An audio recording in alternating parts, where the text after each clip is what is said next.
Hello everyone, my name is Nidhi. Today we will throw light on chapter number 15 of Srimad Bhagavad Gita. The title of this chapter is The Yoga of the Supreme Person. From verses 1 to 6 in this chapter, it has been explained as to how we can transmigrate from material world to the spiritual world, and the process by which this can be done is by detachment and surrender to Lord Krishna.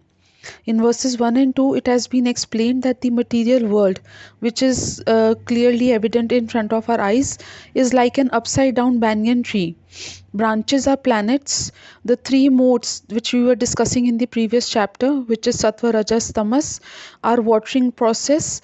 Twigs are sense objects, and secondary roots are the fruitive activities performed by the jiva or a living entity.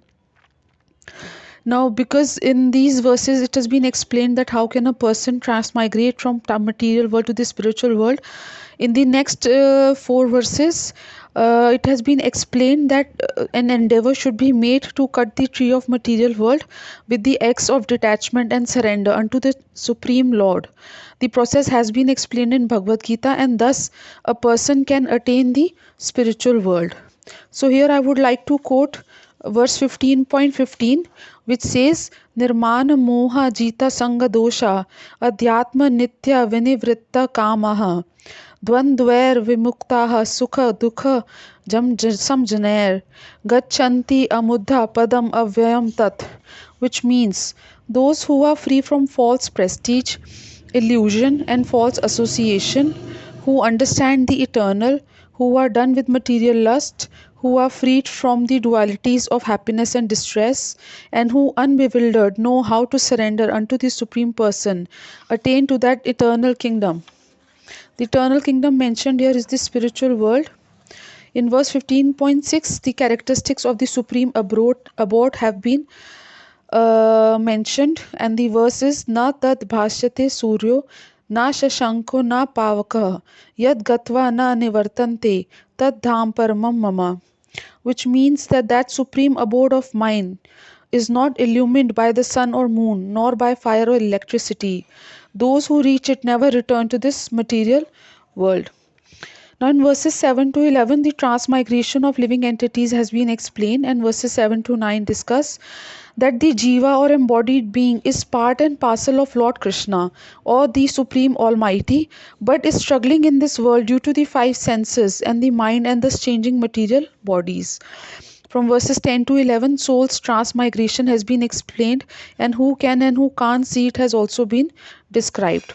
From verses 12 to 15, appreciating Krishna's position as a maintainer in this world has been laid stress on.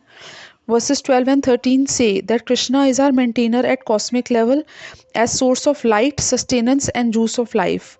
And verses 14 to 15 say that Lord Krishna is our maintainer at personal level as well as digestion fire and Paramatma or super soul in the heart of the living being. In 16 to 18, summary of the Vedas and the Vedanta have been talked about, and in verse number 16 it has been said that there are two kinds of living entities, Shara and Akshara. Shara are the embodied living entities and Akshara are the spiritual entities.